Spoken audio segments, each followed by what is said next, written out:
Meski terkesan mirip, reseller dan dropship merupakan dua sistem jualan yang berbeda.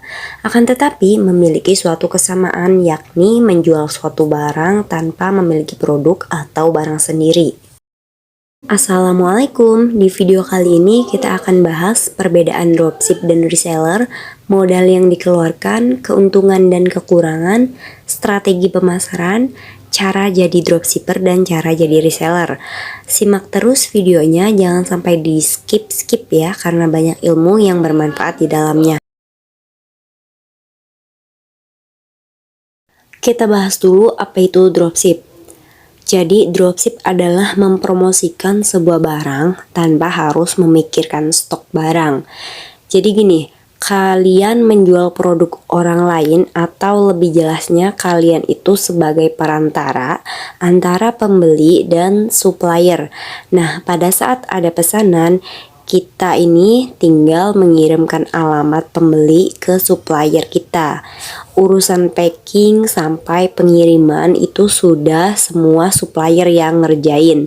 Kita sebagai dropshipper tinggal promosi-promosi aja gitu. Kalian juga bisa dropship di e-commerce, misalnya dropship di Shopee, salah satu cara mudahnya. Nah, sampai sini paham ya tentang dropship? Lanjut kita bahas reseller. Apa itu reseller? Nah, reseller adalah pelaku bisnis atau orang yang menjual kembali produk maupun jasa dari distributor, produsen, atau supplier yang sudah sepakat untuk saling bekerja sama. Nah, biasanya untuk mendaftar menjadi reseller ada yang berbayar dan tidak berbayar. Pada sistem reseller, biasanya nih harus ada pembelian awal terhadap produk dulu. Jadi kita disuruh beli produk si supplier dulu gitu ya. Setelah udah membeli produknya, baru reseller dapat memulai menjual produk milik si supplier. Nah, masalah penentuan harga biasanya antara pihak reseller dan supplier itu sudah saling sepakat. Umumnya sih tidak boleh berada di bawah harga jual milik supplier ya. Banyak pertanyaan, lalu apakah dengan harga jual yang lebih tinggi dari harga beli di supplier bisa laku? Jawabannya bisa ya, karena biasanya supplier ini memberikan harga khusus untuk para reseller. Contohnya seperti ini, ada sebuah sepatu yang dijual secara umum dengan harga 70.000. Jika kamu mendaftar sebagai reseller sepatu, kamu bisa membelinya dengan harga 50.000. Dan kamu bisa menjualnya kembali dengan harga yang sama, 70.000 ya, atau di atasnya. Misalkan 80.000 atau 90.000 gitu. Nah, maka kamu akan mendapatkan keuntungan 20.000 setiap satu kali pembelian. Lalu bisakah dijual di bawah harga umum, misalnya 60.000? Biasanya sih dari pihak produsen atau supplier ini memiliki rule sendiri, di mana tidak boleh ada reseller yang menjual di bawah harga umum. Misalkan boleh, itu pun dalam rangka promo ya, dan tidak boleh selisihnya itu terlalu besar. Nah, gimana, sudah paham ya tentang dunia reseller? Next, selanjutnya modal yang dikeluarkan. Setiap bisnis pastinya ada modal yang harus kita keluarkan, begitupun menjadi dropshipper ataupun reseller. Modal yang dikeluarkan keduanya ini cukup berbeda. Reseller harus mempunyai modal yang cukup besar ya jika dibandingkan dengan dropshipper, karena reseller harus menyetok barang yang lumayan banyak, maka dari itu biaya yang dikeluarkan pun cukup besar. Sementara dropshipper bisa dibilang tidak memerlukan biaya sama sekali, karena dropshipper ini hanya memasarkan produk saja dan modal yang dikeluarkannya pun hanya seperti pulsa dan kuota internet. Nah, jika kamu ingin berjualan tanpa memerlukan modal yang besar, kamu bisa mencoba menjadi dropshipper terlebih dahulu. Next, keuntungan dan kekurangan dropship dan reseller. Kita bahas keuntungan dropship dulu. Yang pertama, minim modal. Keuntungan terbesar dari dropshipper ini yaitu modal yang minim. Pasalnya kita tidak perlu menyetok barang sehingga resiko dalam bisnis ini pun relatif lebih kecil jika dibandingkan dengan model bisnis lainnya. Nah, kemudian mudah dilakukan karena kita tidak perlu melakukan pengecekan barang satu persatu ya. Kita juga tidak perlu melakukan produksi barang, memikirkan pengemasan produk hingga pengiriman kayak gitu. Jadi mudah gitu dilakukan. Kita cukup promosi-promosi doang. Terus yang selanjutnya, produk yang kita jual pun bervariasi karena kita kan sebagai dropship ya. Kita bisa menjual berbagai macam produk dari berbagai supplier sekaligus. Nah, ini tuh memungkinkan kita menjual lebih banyak jenis produk gitu sehingga kita bisa menjangkau pasar yang lebih luas. Lalu jam dan tempat kerjanya juga lebih fleksibel ya. Dikarenakan sistemnya kan online, maka kita menjalankan bisnis ini pun ya di mana saja dan kapan saja. Bahkan kita juga bisa menjadikan bisnis ini tuh sebagai sampingan atau untuk mencari pemasukan tambahan. Nah, selanjutnya kita juga bisa jadi lebih hemat tenaga gitu. Dikarenakan kita kan tidak perlu mengeluarkan banyak tenaga untuk melakukan berbagai hal mulai dari pengemasan sampai pengiriman ya. Nah, yang biasa dilakukan oleh penjual konvensional kayak gitu, kita cukup berfokus untuk memikirkan strategi pemasarannya aja agar barang yang kita promosiin ini cepat laku terjual kayak gitu. Nah, di sini ada kekurangan menjadi dropshipper ya, meski telah menawarkan begitu banyak keuntungan ya kepada sang pelaku usaha. Nyatanya sistem ini pun memiliki sisi lemah yang perlu kita waspadai ketika menjadi dropshipper. Nah, yang pertama, salah memilih supplier. Kita sebagai dropshipper ya harus berhati-hati dalam memilih supplier karena apabila kita memilih supplier yang buruk, kita akan menimbulkan kesalahpahaman antara kita nih ya sebagai dropshipper dengan pembeli kita gitu. Belum lagi apabila kualitas barang yang tidak terjamin. Kan kalau misalkan kita menjadi dropshipper itu kita taunya ya dari katalog aja kayak gitu, dari deskripsi juga kan dari katalog aja kayak gitu. Jadi kita harus benar-benar berhati-hati ya memilih supplier kita. Misalkan kita mau jadi dropshipper di toko Shopee misalkan, kita harus cek dulu tokonya, terus rating tokonya, penilaian tokonya kayak gitu bagus atau enggak kayak gitu ya. Kita perlu riset itu ya. Terus yang selanjutnya, ketersediaan produknya itu tidak terjamin. Nah, sebagai dropshipper kita memang tidak bisa mengontrol ketersediaan produk dagangan si suppliernya ya. Sebab kita kan tidak memiliki produk aslinya kayak gitu. Jadi kita tidak bisa mastiin. Nah, misalkan gini nih ya, kita mampu nih menarik konsumen untuk membeli produk yang kita tawarkan gitu ya. Namun nyatanya tiba-tiba stok barangnya itu udah habis gitu. Nah, kan kita kan repot juga kalau misalkan ada orang yang udah benar-benar fix kayak gitu, kita tinggal ngirim aja, terus pas kita cek ke tokonya gitu ternyata udah habis. Nah, kita bingung juga ya. Nah, jadi sisi kekurangan dari dropshipper itu di sini kayak gitu. Lalu apa sajakah keuntungan dan kekurangan menjadi reseller? Mari kita bahas. Keuntungan menjadi reseller. Yang pertama, lebih leluasa dalam menjual barang. Karena reseller kan menyetok barang sendiri ya, sehingga tidak terlalu bergantung pada pemasok atau pada supplier. Kita juga bisa langsung menjawab, misalkan ada pembeli yang bertanya terkait ketersediaan barang kayak gitu. Terus next, lebih profesional. Yang dimaksud lebih profesional yaitu tadi ya, pelayanannya yang dilakukan lebih maksimal. Karena kita sebagai reseller kan mengetahui sendiri stok barangnya, terus kualitas barangnya juga kita tahu.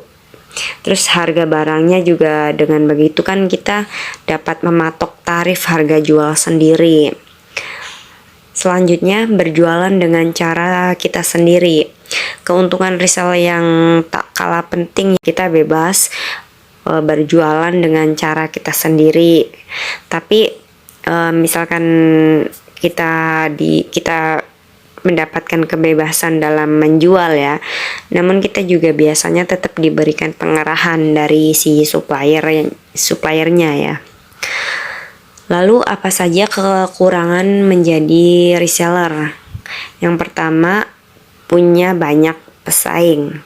Nah, kekurangan pertama menjadi reseller adalah punya banyak pesaing.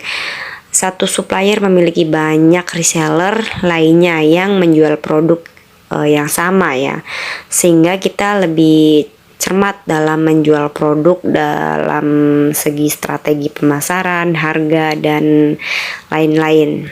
Kita harus teliti ya, karena kan pesaingnya banyak. Karena satu supplier itu nggak mungkin satu reseller doang, pasti resellernya itu banyak ya.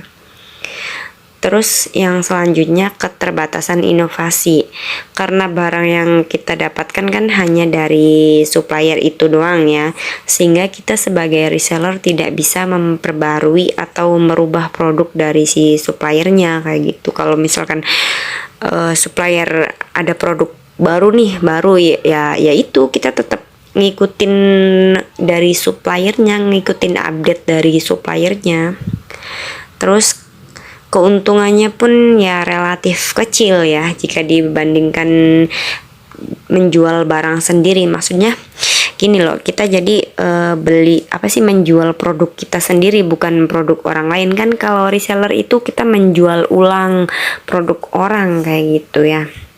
Jadi menjadi reseller ini memiliki keuntungan yang relatif kecil meskipun suppliernya memberikan harga lebih murah ya dibandingkan harga normal. Karena banyak sih supplier yang tidak memberikan harga grosir. Nah, itu dia kekurangan dan kelebihan menjadi reseller. Next, selanjutnya strategi pemasaran. Inovasi yang bisa kita lakukan seperti strategi pemasarannya bisa melalui promosi secara offline atau online ya. Kita juga bisa memanfaatkan media sosial yang kita pakai untuk mempromosikan produk seperti e-commerce atau media sosial seperti Facebook, Instagram, WhatsApp, dan lain-lain. Next, selanjutnya cara menjadi reseller dan dropship. Kita bahas dulu cara menjadi reseller ya. Yang pertama, pilih dulu produknya yang menarik dan harganya juga terjangkau sehingga kita bisa menaikkan lagi harga jualnya. Yang kedua, cari supplier yang gak ada logonya biar aman ya. Cari yang polos aja.